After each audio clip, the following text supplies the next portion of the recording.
My most respectful salutations to Sri Ramakrishna, Holy Mother and Swami Vivekananda.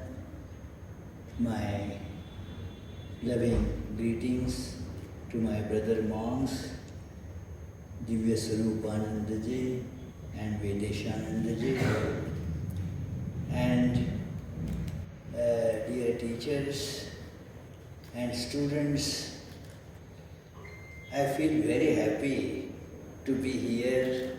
I arrived late in the morning today and was tremendously impressed by the great work that is being done here. What I had seen 10 years ago and before that, about 25 years ago, and now it has become a flower that is blossoming or blossomed, I would say, to a great extent. But there are future possibilities of further development too.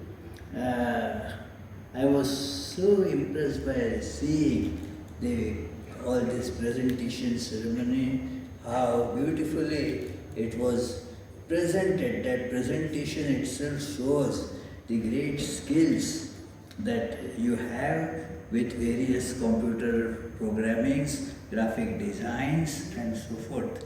So my special congratulations to the team who prepared this presentation.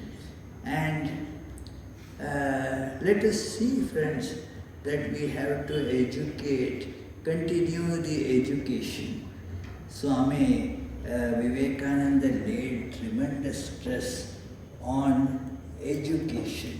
Education, he said, is the panacea for all the ills that we are suffering from. Education is the most important need. So, Sri Ramakrishna also said, and that is a very beautiful statement, that I learn as long as I live. Jato din bachi, tato din shikhi. So, actually that equates the life and education. As human beings, our life is for getting educated. We have to keep on this spirit of learning and thus making the best use of our life. Whatever we get is to be expressed through this education. It is a great joy to wings of this great cultural center named after Swami Vivekananda, who spoke here, right in this hall, on April 27th, 1901. So, he spoke from here, and that was the last public speech of his life. He was declared as by great people as the orator with divine right, divine orator. He would just impart that divinity throughout his speech, and he made this idea very clear to everyone, and especially his object of special love. Our Swami Vedeshananda said that his motherland, but in that I would say the young people, because the young people, they have the possibility, the time, the energy and the enthusiasm to execute the great ideas. When one is too young, cannot understand things, the old doesn't have energy to execute that. And so this youth, his hopes were pinned on the young generations, that they can change things, they can imbibe the spirit of broadness. We have to get rid of all narrowness from our understandings. that very limited things like I belong to this particular place, this particular community. No, expand yourself, become a global person, and this is the age, the global. In all these things, in trade, in education, this is globalness that we are experiencing now, and we have to therefore expand ourselves to the status of being a global citizen, that all over the world everybody is my friend. Do not have a very limited attitude of interaction. One must do the expansion. As Swami Vivekananda used to say, expansion is life, contraction is death. So he told that story at the Parliament of Religions, that how one becomes very fanatic, confined to a particular, say, racial or religious limitation. He told the story of a frog in the well. Please read that story in original as Vivekananda told it. It is something like this, that the frog was dwelling in a little tiny well, and then somehow a frog from the ocean fell in it. And then the two started having conversation. Hey, where are you from? I am from the ocean. How big is the ocean? Is it as big as from here to here? That frog in the well jumped and took a little jump. And then, is that ocean so big? The frog from ocean said, hey, what idea do you have of ocean? It is much, much bigger. Then the frog in the well took another leap. Is it so big? Oh, I can't give you the idea. Your little well is nothing in comparison with the ocean. And this frog in the well became so upset, so angry. Nothing can be bigger than my well. You fellow, get out. We become such narrow-minded. Let us learn that expand yourself, because actually we have this divinity, all-pervading divinity within us. That divinity is same in all, in everyone, and we have that within us. We have to only express it. That is a religion. In one letter, Swami Vivekananda writes these two statements, one after another. Education is the perfection, is the manifestation of perfection already in man. And the second statement, he says that religion is the manifestation of divinity already in man. So we are divine and we are perfect. All the arts, the training that we are getting, the education we are getting is to manifest the perfection in us. And when we start doing it, what happens is we become more and more human and different from other animals. Other animals, of course, after mentioning each of them, it says, Swadhyaya Pravachane, means learn and teach. Learning and teaching, getting and giving, they must go simultaneously. We acquire and express what we acquired. There is this tendency also, like in the presentation it was told that, how can I display my new phone to all my friends? Why? Because because we like people to appreciate. It is, yeah, look what I have got. That is only a very limited thing of expression. But we have the divinity, the God within us. That needs to be expressed through our actions. And that is the additional dimension that you get to hear. That is not the proper use of fire. So therefore the education needs to be properly used, and that is the important dimension that you get here.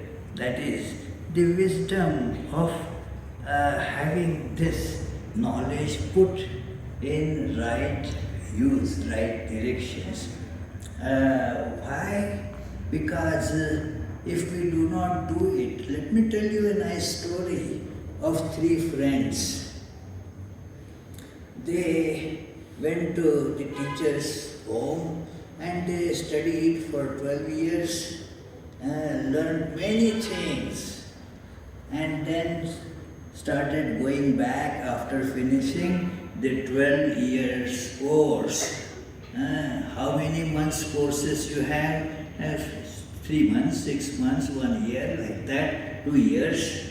But they had the course of 12 years, and so acquired lot of knowledge, but didn't acquire same wisdom.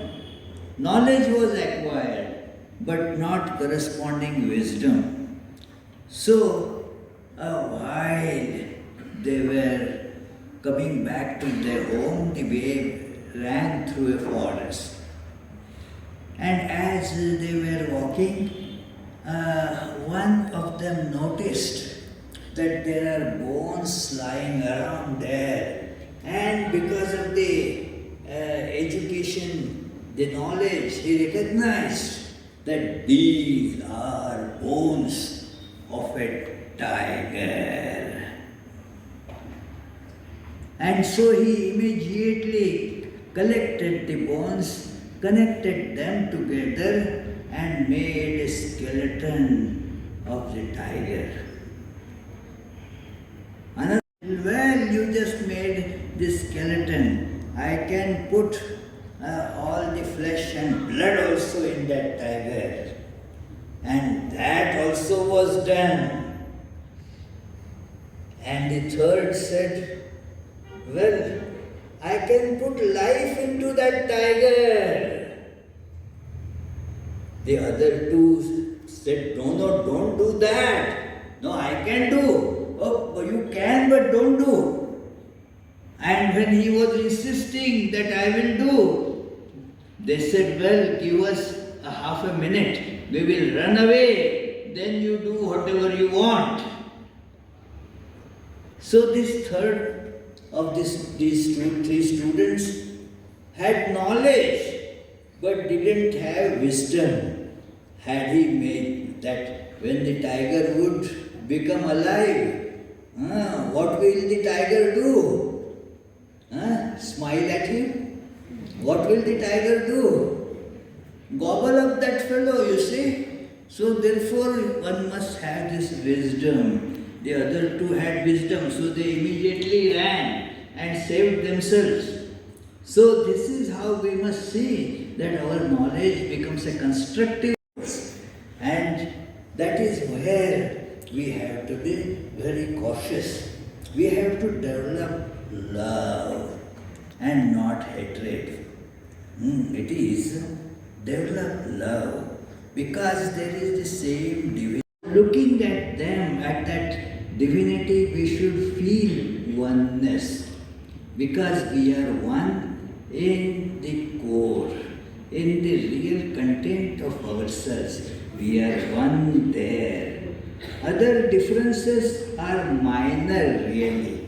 The differences, say, in the appearance, say height, color, the particular place of residence, and so forth. What is the age of different appearance, That has to be there because we grow, so the age becomes different. We also have to look different. Otherwise, it will be so boring, isn't it?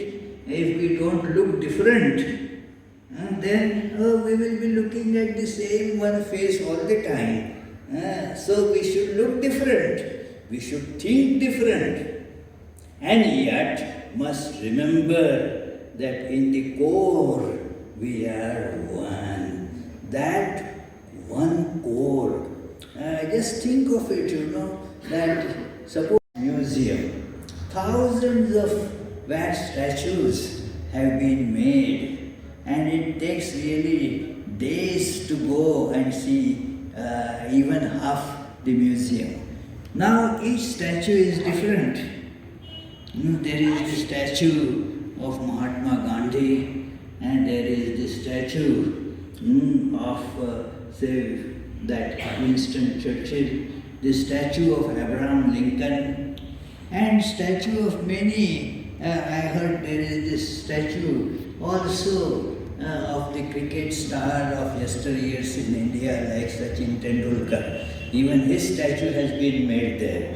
Now all statues are different, but they are all wax, isn't it?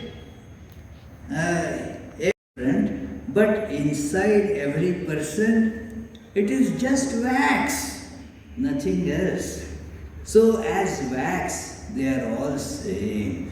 So we all are really carved out of that divine one substance. We are divine. Appearances are different, but inside we are all divine. Remembering this, we should learn to love everyone and not hate anyone. It is so important a thing that do not spoil, do not make our life full of junk and trash and garbage, stinking garbage. When we hate somebody, that is how our life becomes a stinking garbage. Instead, when it is, well, I also worked, only right hand is holding the money. No, there is no such thing because there is oneness. Do the hands rebel and say, we are not going to feed the mouth. We do. There is oneness. So when this oneness expands everywhere in our awareness, our life becomes full of bliss and love. That is when the person gets called saint. Who is a saint?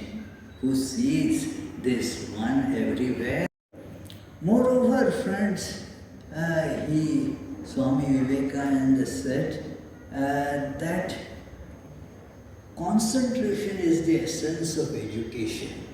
Learn to concentrate.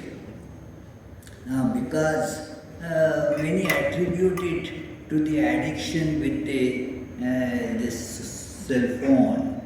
Using cell phone is very good, but getting addicted to it is bad. And what happens with that is that you lose concentration, the main tool of learning. That it is, you keep on just pressing this button, that button, looking at it, going for different types of charts and so forth of England. And every day, a brother disciple, that place is wonderful because there so many of Swami Vivekananda's brother disciples stayed together.